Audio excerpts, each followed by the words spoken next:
Up, we're going to do that. All right, we are recording now, and yeah, this is a new feature. I don't really like it, but she sounds a little creepy. How about that? Yeah, she does. But anywho, good morning, everyone. It is Tuesday, Triumph Tuesday. We've got a lot to kind of dive in, but good morning, everyone. This is Carol Sue, aka Naughty Boss, live from Vero Beach with Two Sisters. Hey, good morning, everyone. My name is Janice, aka Wellness Diva 5.0, and coming off my 59th birthday, into my 60th year. And again, just a shout out to everybody. Thank you so much for the wonderful telephone calls, the messages. I had such a wonderful birthday, and it was just so special. And we ended up going out, obviously, last night just for a quick little something. And Gary's cousin George was with us because he lives downstairs, and we call it Unit 1. We're in Unit 2. Poppy's area is Unit 3. So we had a great time. We both have the same birthday. So anyways, Triumph Tuesday. And obviously I'm still a hot mess. It's all good. First off, I want to give a special shout out birthday wishes today to my mother-in-law, and we're wishing her the best of what she can have today. And we're hoping that in spite of, she's had a couple little issues going on, in spite of all of that, that she has a good day. And I'm sure family members and friends are going to be calling her and wishing her a great birthday. And we wish that for her as well. But yes, it is Triumph Tuesday. And when we talk about Triumph Tuesday, you hear the word triumph, right? Triumph sounds so big, monumental, huge. And I think if you probably looked it up in the dictionary, some of those words might also be connected with it. But when I look at triumph, I look at the journey that it took to get to that point, which could be long, but guess what? It could be a long journey, but the actual triumph piece to it was maybe just a small thing.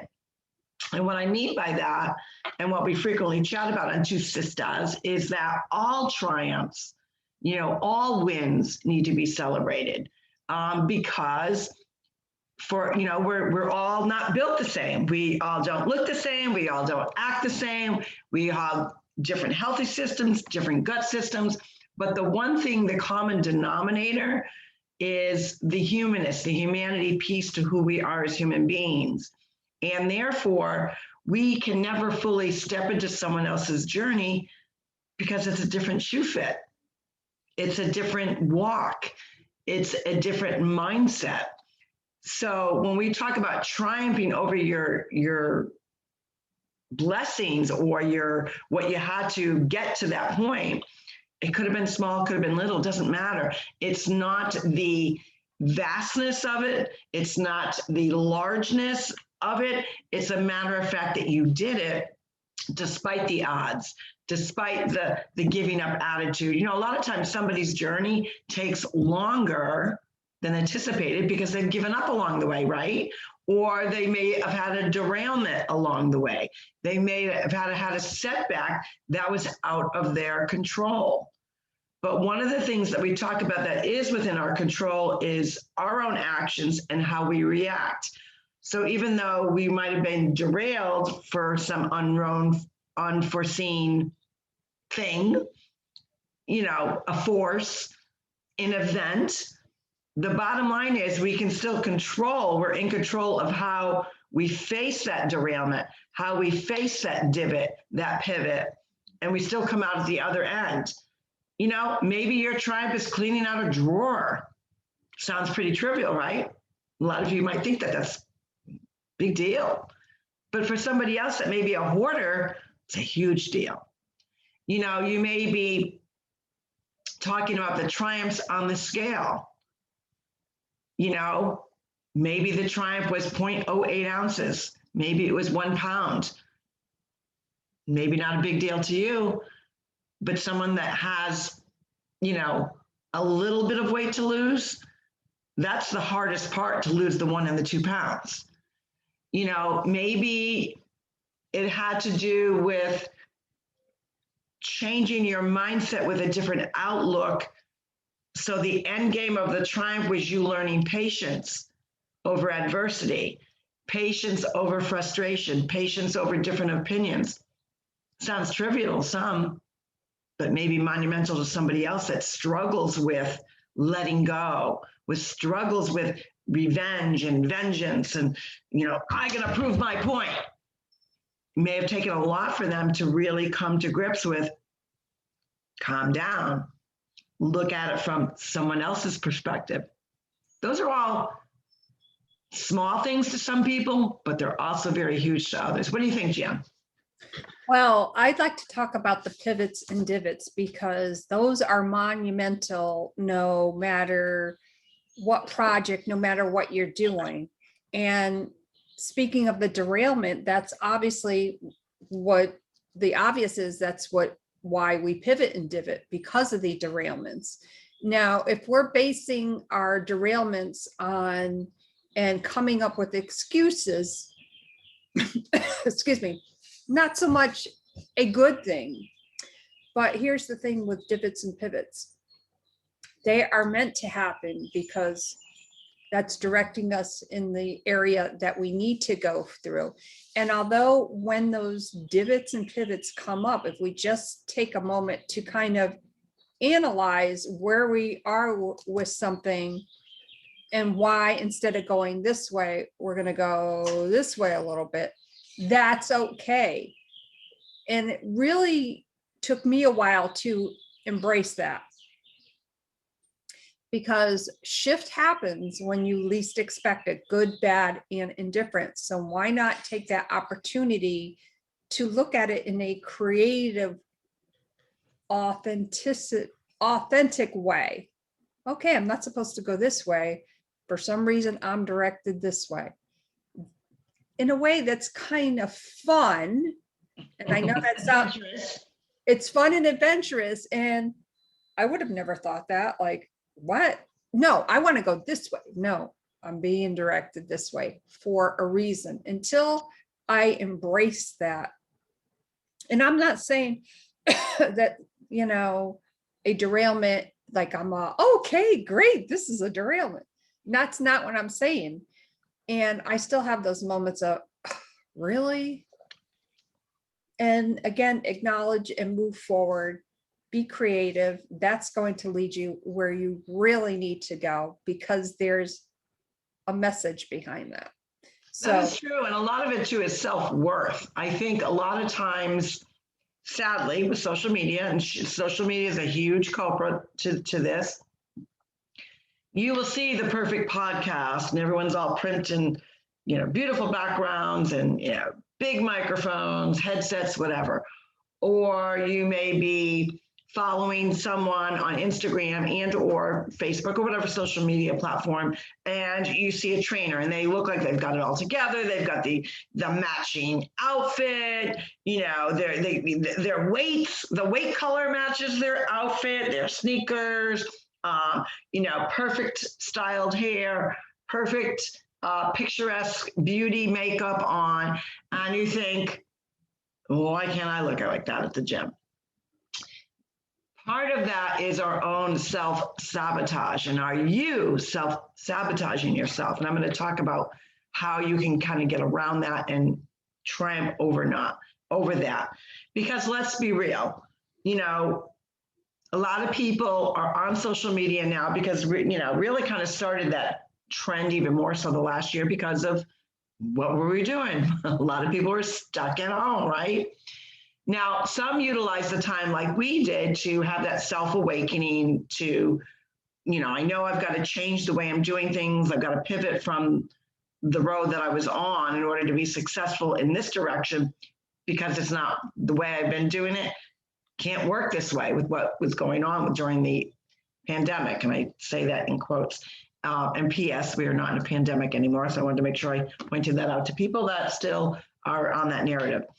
However, we sabotage ourselves by just envisioning, oh, if only I can. Are you one of those who sabotages with those words. If only I could, if only I can, if only I had, the studio, if only I had the funds to go out and buy the wardrobe, all matching so good that, it's going to make me appear and or on the road to how this coach is doing it. Stop the self-sabotage. It doesn't serve you, does it? Think about that. Does self-sabotage serve you? It doesn't. It can't, because look at the word in itself, sabotage. You're sabotaging yourself. So stop doing that. That's why you need these days like a Triumph Tuesday to say, shut the word out and really look at your journal or your planner or your notebook or your sticky notes, or maybe you've got something big on the wall that you're checking off, the different exercises that you do or the different projects you've got going on, and celebrate your wins, celebrate your triumphs. Maybe you're not even at the end game yet, but that doesn't mean part of the journey is part of the celebration. So in other words, say you decide, you know what, I'm going to take fitness on by the storm. No, I don't have, the beautiful matching outfit. No, I'm just going to throw my hair up and not put makeup on. But I've never power walked. I hate going to the gym, but I do like to walk, but I've never power walked. And maybe your first step was to go out and do 1 mile. You don't think that's worth celebrating? I do. Because you took the initiative to put your own self-worth first. You put aside all the little diamond drops and carrots that are dangling in social media of what you think you could be or should be, and you're not. And celebrate who you are. Embrace all of who you are. And hey, if you want to put makeup on and wear the matching outfit, go for it. But don't think you need to. You don't need all the carrots. For some people, that's really important to them. For some people, how many times have we heard the cliche, look the part, fake it till you make it, right? How many times have you heard that? You've heard that. To me, that's kind of like a double-edged sword kind of mentality. Because I truly, while I embraced fake it till you make it years ago, I don't anymore, because I think part of being authentically you is either just raw, real, and you are who you are. That to me, that's more relatable to others that are really trying to jumpstart. So that's why we do what we do. We want you and want our audience and our listeners and our viewers to understand that we are always authentically us, good, bad, or indifferent, because it's part of the journey. But it's also really serving you to show you don't need all the carrots and the fancy stuff to get a mission out, to get a voice out, to get a vision out, and or to put you on the roadmap to triumph. Don't you think, Jan? Yeah, and the other thing too, I want to go back to where you were chatting about, when we started the podcast. Part of what we do too, when we have a potential guest on, we have a little, and I'll call it a vetting process, because that's really the terminology of it. But we meet with our guests beforehand, because we want to make sure, obviously, that we gel with them and they gel with us.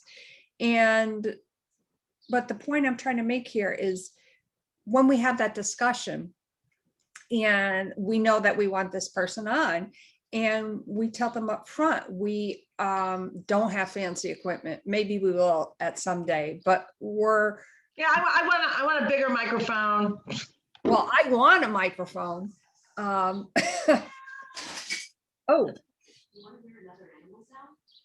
I don't know. Google, just that bitch over there just started chatting. I don't know what that was. Google, go give your voice a rest, Google. Oh my gosh, that was kind of weird. Some weird things happen, and these kind of silly things pop up. But it's great to say, hey, you know what? We don't have the fancy stuff. We're being authentically us. And again, I go back to that first episode. I crack up.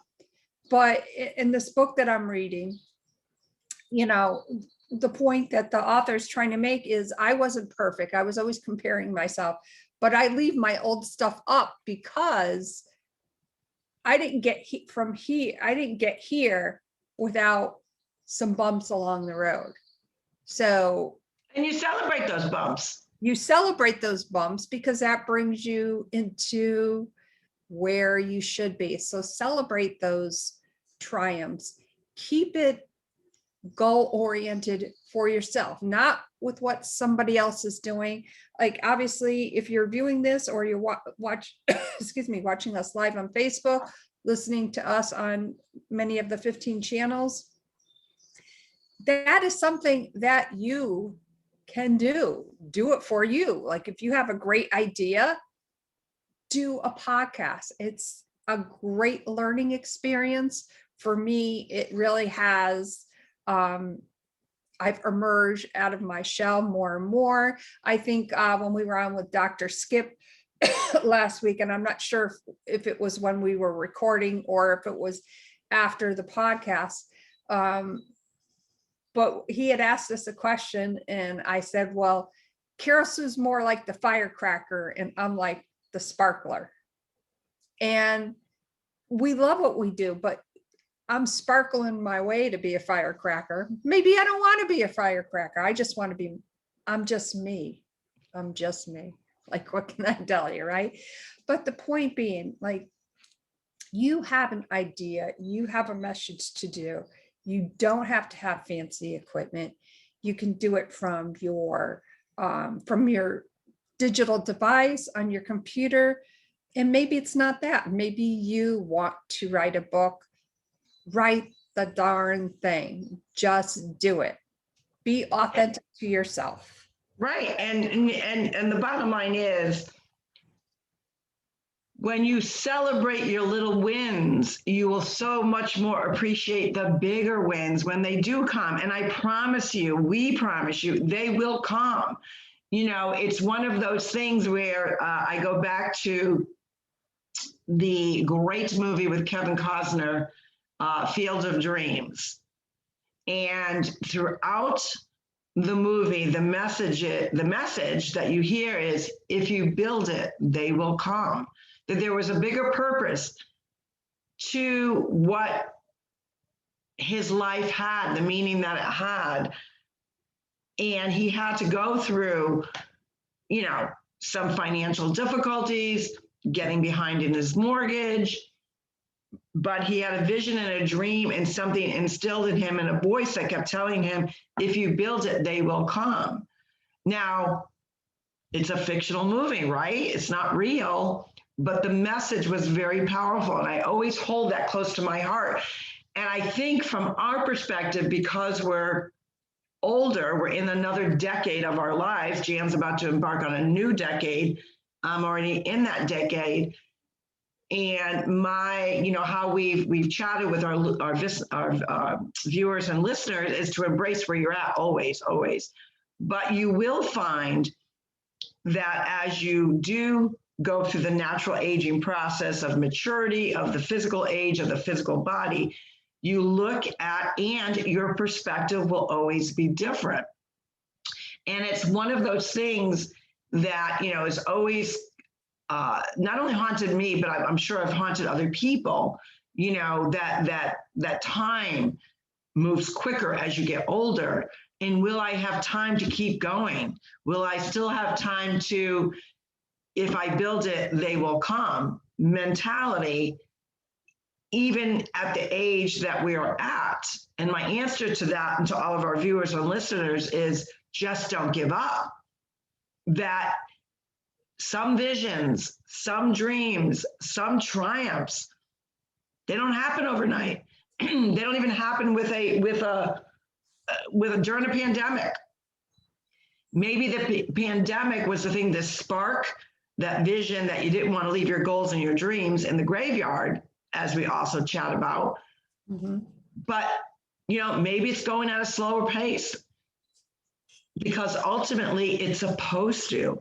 Because when you get to the end game and you're going to reflect on how maybe impatient you were with whether your fitness, whether your health and wellness, your mindset, your creative juices, whatever it may be, you understand that, you know what, I had to go through that because it also, in addition to that, added more value to how I'm going about what I'm doing, or what I'm writing, what I'm envisioning. My creativity had to go through that process, or my physical being had to go through that derailment, even though I didn't want to at the time. Now I understand why, because, you know, little things that occur. Say you're on this fitness journey and all of a sudden, let's say you're doing a challenge and all of a sudden you got derailed because of whatever. But it also led you in another direction to find out maybe something was wrong with you. Maybe you had a injury in your knee that you didn't know. And that's what derailed you from doing that power walking or that jogging. Or maybe you did some other 6-week whatever, and it led you to believe that, oh, when we talk about like drinking the water, maybe I found out that my body can't absorb that. So the reason why I couldn't finish that led me to understand my body more, that I can't absorb. I'm older, I can't absorb that amount of fluid in that time frame. So you always have to be gentle and kind to the journey and the pivot, because the pivot is there for a reason, even though you might not really know at the time. Don't you think, Jen? That is so true. And, you know, we always talk about the pivots and the divots. How about we talk about too, along with that, I think sometimes we force ourselves to have those divots because we're backing up our lack thereof because of excuses. So, well, the simple thing to say is, well, don't make excuses. Okay. You know, for instance, there were times when there are valid excuses. I totally get that. An excuse is an excuse. But if you're continually doing the same excuse, not to move forward, not to complete something, you're only hurting yourself in the end. And that's called self-sabotage, emotional abuse. And we don't treat other people that way. So why do we treat ourselves that way? I'm totally guilty of that. This whole progress for me, and you know, when I was talking to Ryan Scott the other day, I mentioned something about, yeah, it's been about 17, 18 years since I lost my weight. Now, along that 18-year span or whatever it was, I can remember one specific, well, it was when I injured my hip and I knew that I was going to have surgery. I knew I was going to gain weight because I'm one of those people that if I don't eat clean, if I don't exercise every day, the weight just comes on. And that's how I keep my weight off.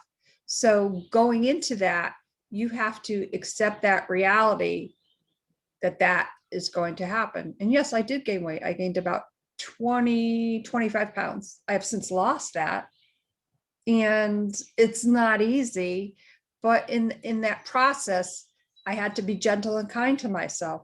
So your particular situation may not be losing weight. And although, you know, sometimes we come back to that a lot because we're chatting from experience. It may be that book that you wanted to write. It may be that online business you wanted to start. Perhaps you're great at crafts and you've been checking out Etsy. Oh, somebody's already making a particular, or is already selling this type of a coffee mug. Well, why not you? Why not you? And maybe when you get to that point where you're contemplating doing something and that thought starts to come into your head, and maybe instead of why not me? Why not me? Yes, I'm going to go for it. And boom, that's going to be the fire, the ignition to light your fire. And I would prefer to light my own fire versus somebody else directing me to do that. So, and I learned that lesson from that guy. courage. It's true. A lot of times we have to reinvent ourselves. And I think, sometimes you get to a certain point, and I often, we often get these questions because, we embrace our age for where we're at. And we have so many people that comment on that and message us like, I don't know how you guys do it. Like, and why would you want to? I mean, I even get that question from my own husband. He will say, we're content where we're at in life, which we are. But I always never want to say we're totally content, because then you become laissez-faire, like just whatever. Complacent. Yeah. I always want to make sure that, I'm working my mind, my body, and my spirit. And it doesn't matter for me how long it takes to get there. The point is that that's part of the voyage. And for me, it's not just a journey, it's actually a voyage of adding value to other people's life with our own experiences, and also learning things that can also enable others and teach others that they can do the same. That's part of why we created this. So I don't ever want to just settle and become complacent and just comfortable. I always want to know that I'm impacting other people in such a way that's going to incite them to feel sparked, like we were talking about, get that spark and just go out and do it, because we only have one life to live. And yes, of course, that does not mean, when you get to your retirement years, that you don't want to enjoy that. We have a great, happy balance of physical activity. I'm actually going to be working on our water and land challenge. I've got some new things I'm digging up within the home, because I want to make sure that people understand you don't need the fancy equipment. Just like we don't need the fancy equipment to run a podcast, you don't need fancy equipment to exercise and get your movement on. And, part of, the real struggle with that piece was really trying to make sure that whatever we do within that land and fit challenge, a land and water challenge, was that it was adaptable to whatever age, because healthy has no discrimination against age. It's healthy at any age. So something that someone in their elder years could do, something that was in the more fit category, that's always on point with their fitness, and then for a beginner. And how do you adapt all three? And then you have to look at, from an entrepreneur, okay, well, what is the niche then? Your niche should be, your age bracket, but we want to expand more, because healthy does not hold any discrimination on age. So we want to make sure that we're, inspiring to the beginner, inspiring to somebody that's elderly, but also inspiring to maybe that young mom who only has 15 minutes a day, can't go to the gym, doesn't have any fancy equipment. She may have a water bottle, she may have a can of soup, whatever it may be, to kind of get your health and fitness on. So those are little pieces of the derailment that eventually will get to the whole triumph, and the triumph overall will be that we get the program up and running. Does it take time? Absolutely, but it doesn't mean we're going to stop. No, don't, because it may take you a little bit longer to achieve something, but you don't stop, you don't quit. You don't quit. Keep going. Don't dream it's over, because it ain't over until it's over. And when we say it's not over until it's over, this means when you're 10 feet under. If you're alive and your heart is beating and you've got passion and drive, and even if you are trying to figure out how to get that drive, you're not dead yet. On that note, triumph over adversity. What are you going to triumph over today? This was a great discussion. I did get a few words in edgewise. That's always a good thing. It happens. Sometimes it happens. It happens. It's okay. So what are you going to triumph over today? Be kind and gentle to yourself. And remember, don't dream it's over, because there's so much more that you have to do. My name is Janice, AKA Wellness Diva 5.0, and I am with Sisters, and I'm Carol Sue, AKA Naughty Boss, live from a gorgeous Vero Beach. Gonna go to the pool area and try to get some fit on, trying to figure out a couple different exercises that are relatable to not only land, but water. We will see you tomorrow on Wealth Wellness Wednesday. We do have a guest, I understand, at 9 a.m., I believe. Is At that? 9 a.m. Yes, another repeat offender. Wow, we have a lot of those. Yeah, well, they're great guests. And Oh, they have- are. Yeah. They add so much value and joy. I love always getting the updates and, where they're at now. It's kind of like, like the Leave It to Beaver, where are they at now? Well, yeah, and speaking of that, all right, here's a derailment, right? We're trying to sign off. Right. Do I have it in front of me? Yeah, I just gotta reach for it. That's all right. We have 1, 2, 3, 4, 5, 6. We have 6 repeat offenders who have said yes to the 250th. We're so excited. As we lead up to that date, we'll be providing you more information. Wow, 250 episodes. Don't dream it's over. It ain't over till it's over. It's not done till it's done. Boom. Okay, I think we're signing off now. Sounds good. Bye, everyone. Have a great day. See you tomorrow.